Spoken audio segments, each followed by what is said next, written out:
Good evening. This is Apo Adman of Luntiang Agama Natural Divine Arts and of Healing, and we are here in our backyard at Templong Anituhan ng Luntiang Agama in San Jose del Monte City, Bulacan, Philippines. I want to invite you to pray with me in continuation of our Flame of Peace for the rolling prayer for peace on the month of December. So let us pray. Blessed God, our divine Lord and Lady, we request your presence in our circle of peace to bless our effort as peace weavers. At this time, there is much turmoil in our world and on our planet. May your light of peace grow from a tiny spark within each being to a powerful flame born from the love within each heart. May I be a shining example of living peace in the world. May I live from the heart, from love, and thereby encourage others to do the same. May I always remember that the wish for joy in our world is also a blessing of peace through love. May the flame of peace warm the hearts of all. May I be light on the path of true peace. I fill this prayer with the energies of peace from the love within my heart. May the blessings be upon all. In gratitude for your presence in the circle, merry meet and merry part and merry meet again. So mote it be. So this is the fourth. This is a four part of our rolling prayer for peace, as it has a lessons that we need to learn. And this moment we are going to discuss about practicing gratitude and community connection.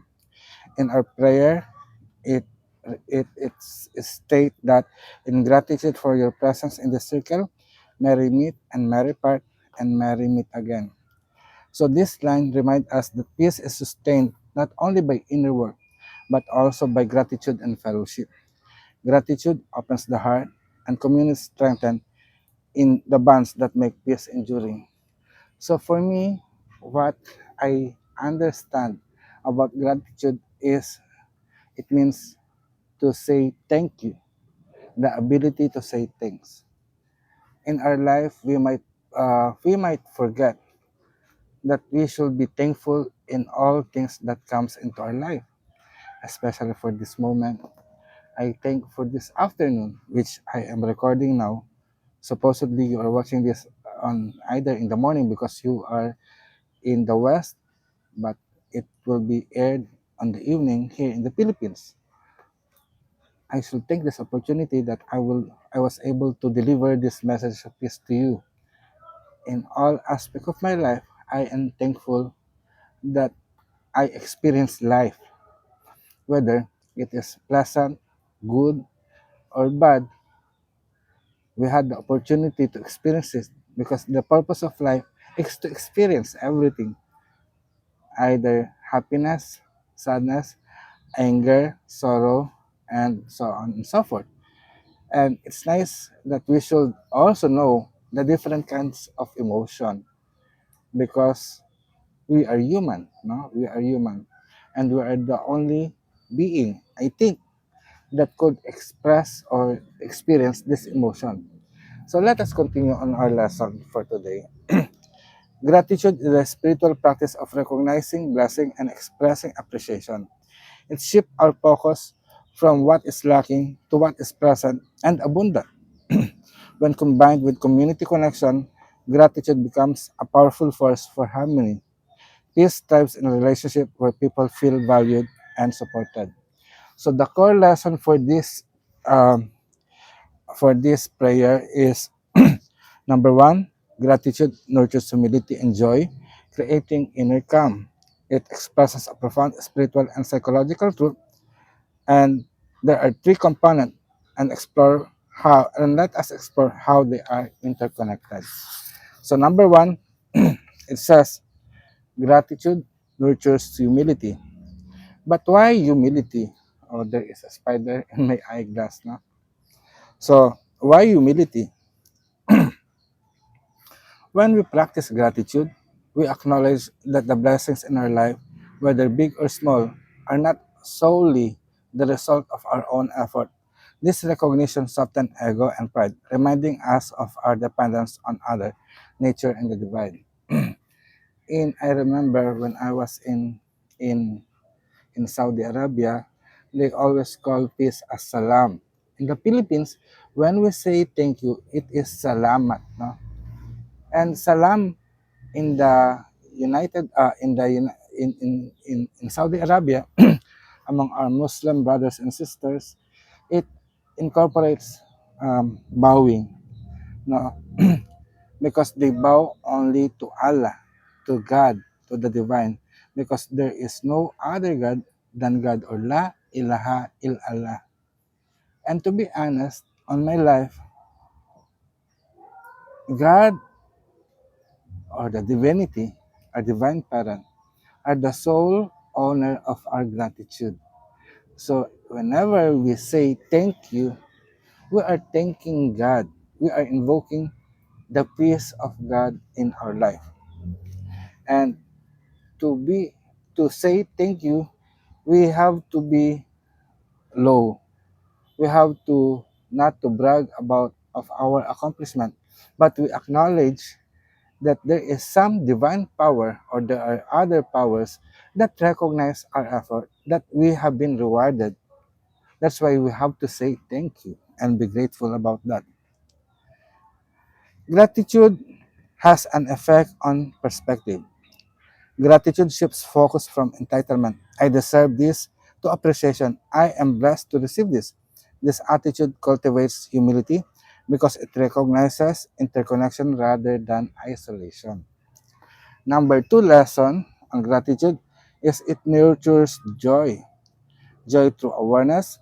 Gratitude trains the mind to notice goodness instead of dwelling on lack or negativity. When we consciously appreciate what we have, relationship, health, opportunities, we experience a sense of fullness and contentment. I think we have to train our mind to see what are the things we should be thankful in our life rather than what we should complain about. We have to see the beauty instead of the ugliness. We have to see the blessings that we are always receiving rather than the curse that we experiences. I know at this moment the world is really in turmoil, as it has been mentioned in our prayer. It's not good compared to 10 years ago, 20 years ago, or when we were young. We could say that it is different because when we are young, we have our parents with us. We are being protected by our parents. Now, at this age, we are grown up. We stand alone.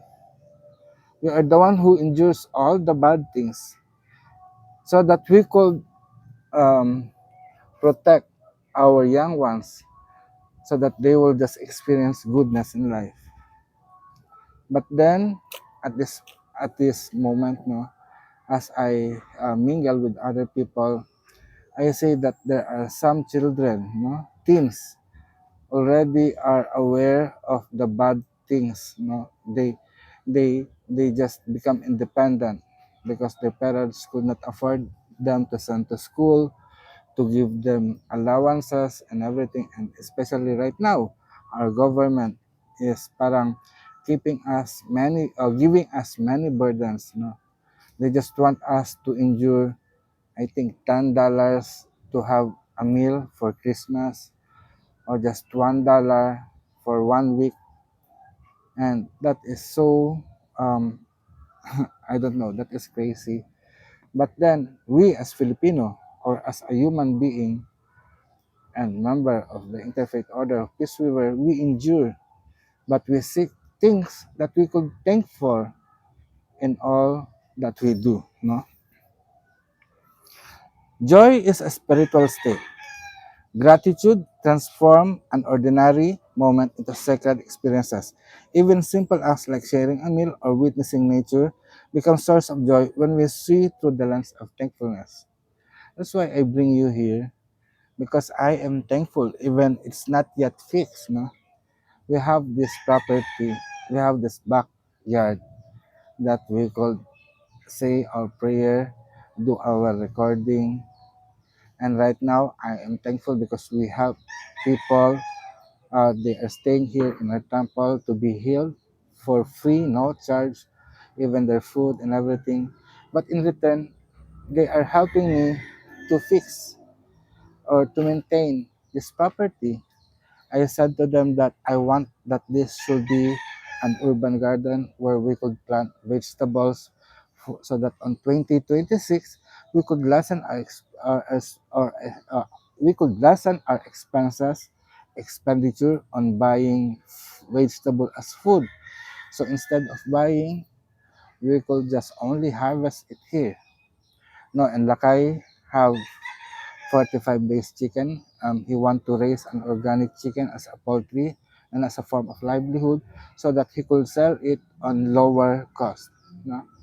I am so excited for 2026 to come, not only because of it promises, oh, we have a schedule, we have a lot of schedule of going to United States, and we have a lot of training to do or teaching Hilo to do, but at the same time, no, I feel that we could reach out many people here in the Philippines to give livelihood.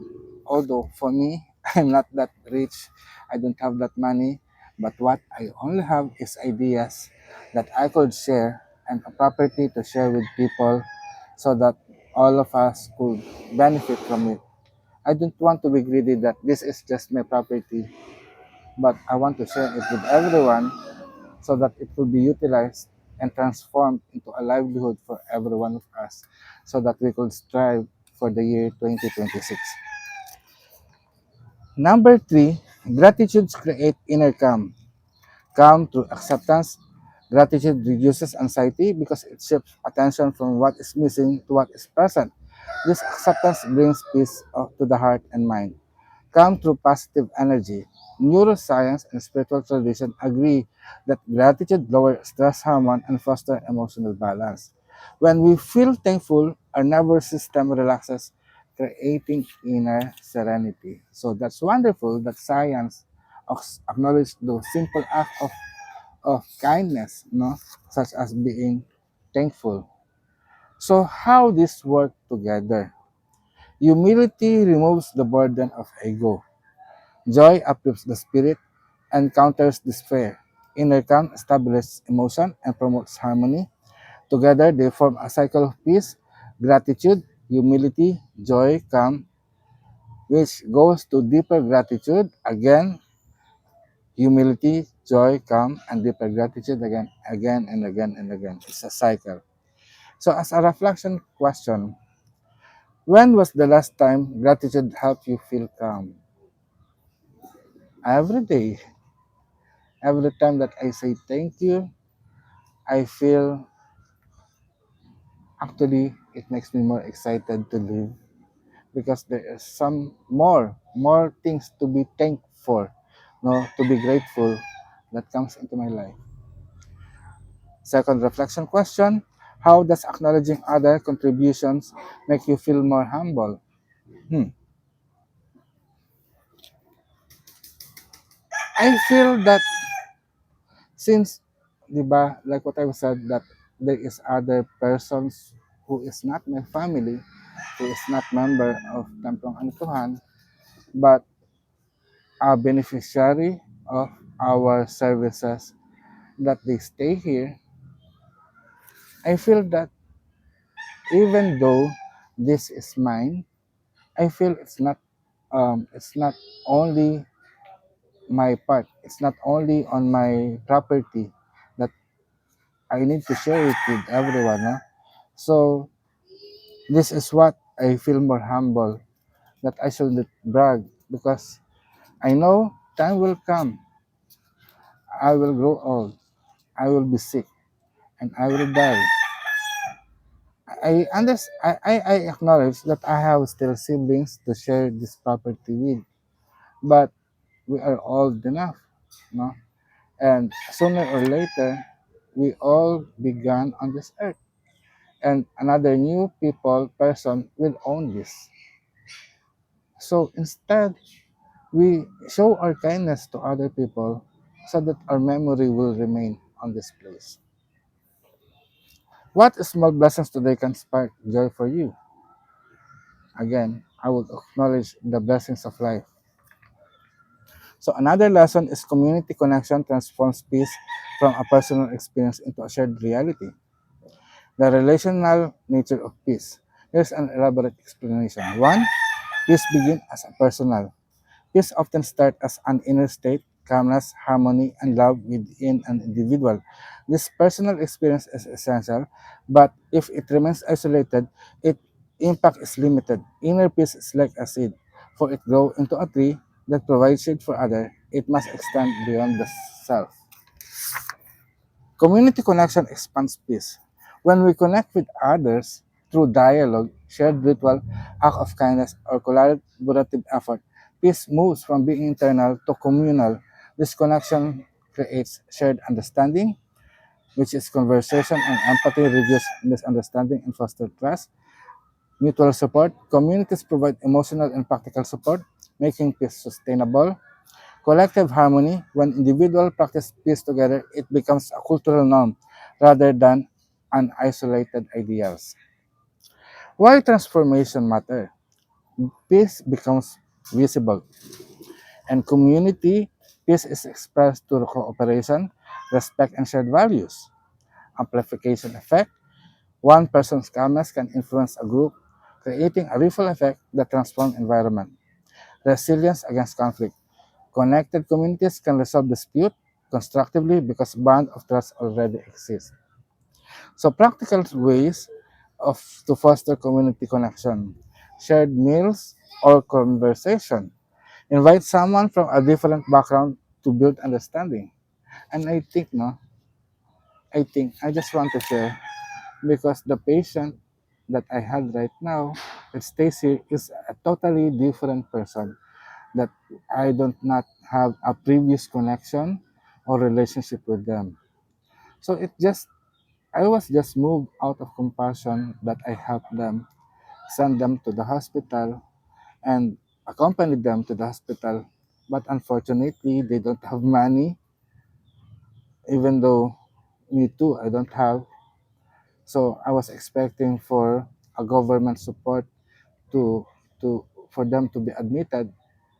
But then I see the injustices. I feel bad, no? I feel bad because they reject it. So they send the patient home, but staying in their home, I feel that it will be more dangerous, no? So I have this feeling na I should take care of the patient personally. So I asked them if they could stay in the temple so that I could monitor them, I could see them, and watch over their vital signs and do the treatment all day long. So the patient was here since December 13 and now I think it's December 15, 17, 20, no? And they are still here in the shrine, in the temple, and we are taking care of them of to be nice, no, to recover. And I asked them if they could still stay up to January 3 so that they could have a total recovery. And right now there are so many progress that I could see. Though the vitals are okay. So what we are doing now are strength training, and then after the strength they could walk, I could send them home. No? So let me continue. Peace circle organize, um, peace become visible. Um, okay, peace circle organize group meditation or prayer for harmony, collaborative service, work together on project to promote well-being and justice. No? So here it will be a collaborative because since they don't have money to pay the services, so I give them totally free. So what they do is they just volunteer to assist me on healing their father, no, and the wife and the husband.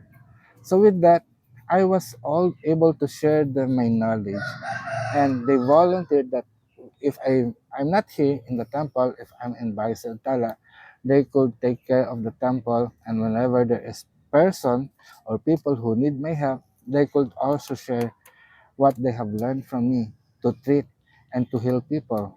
So I really feel grateful about that because my life as a healer is lessened the burden. So I have somebody to share, to carry the mission of healing the people here. So as a reflection, so here, another lessons that we have to learn is together they form the foundation for sustainable peace effort. Refers to the combined power of gratitude and community connection in creating lasting peace. So, gratitude and community are foundational. Gratitude reduces negativity. It rewires the mind to notice goodness rather than conflict, fostering a positive outlook and support peaceful behavior. Gratitude strengthens relationship, expressing thanks, build trust, and mutual respect, which are essential for harmony. Community amplifies peace. When peace is practiced collectively through shared ritual, meals, and dialogue, it becomes a cultural norm rather than isolated ideal. How do they work together? It says gratitude opens the heart, it nurtures humility and joy, creating inner calm. This inner transformation makes individual more receptive to cooperation and empathy. Community connection extends peace outward. It transforms peace from a personal experience into a shared reality, creating network of support and resilience against conflict. Synergy for sustainability. Gratitude provides the emotional fuel, while community provides the structural support. Together, they ensure peace is not temporary but enduring. Why this creates sustainable peace?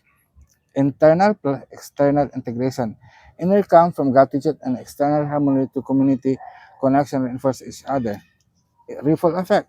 When individuals practice gratitude and connect with others, peace spreads relationally, impacting families, neighborhoods, and societies.